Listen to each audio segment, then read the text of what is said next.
రోజు Saturday night డిన్నర్లో మా ఇంట్లో అయితే పెప్పర్ చికెన్ చేసుకుంటున్నాము.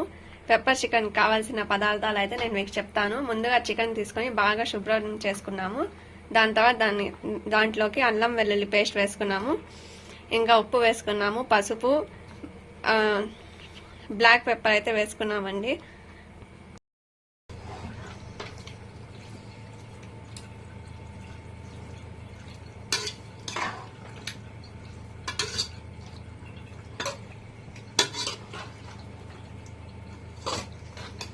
మనం వేసుకున్న మసాలాలన్నీ కలుపుకునేసి మీడియం ఫ్లేమ్లో అయితే పెట్టుకోవాలండి. చికెన్లో నీళ్ళన్నీ ఇంకిపోయే వరకు అయితే పెట్టుకోవాలి మీడియం ఫ్లేమ్లో.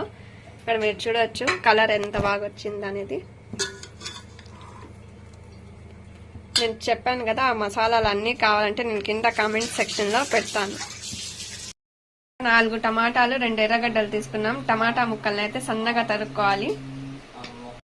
తరిగి పెట్టుకున్న టమాటా ముక్కలు, ఎర్రగడ్డలు అయితే చికెన్లోకి వేసుకోవాలండి. ఇక్కడ బాగా చికెన్ ఉడికేటప్పుడు మేమైతే టమాటాలు, ఎర్రగడ్డలు వేసుకోవాలి. టమాటాలు, ఎర్రగడ్డలు వేసుకున్నాక గ్లాస్ వాటర్ వేసుకొని మూత పెట్టేసుకోవాలండి. బాగా ఉడికేదాకా చికెన్కి తగిలేలాగా బాగా కలుపుకోవాలండి. ఇక్కడ మీరు చూడొచ్చు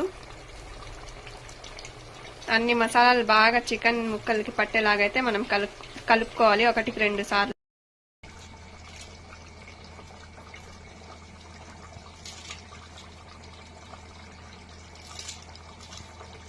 చికెన్ అయితే రెడీ అయిపోయిందండి. చికెన్ రెడీ అయిపోయాక చివర్లో కొత్తిమీర వేసుకొని స్టవ్ ఆఫ్ చేసేసుకోవాలి. అంతే, పెప్పర్ చికెన్ రెడీ.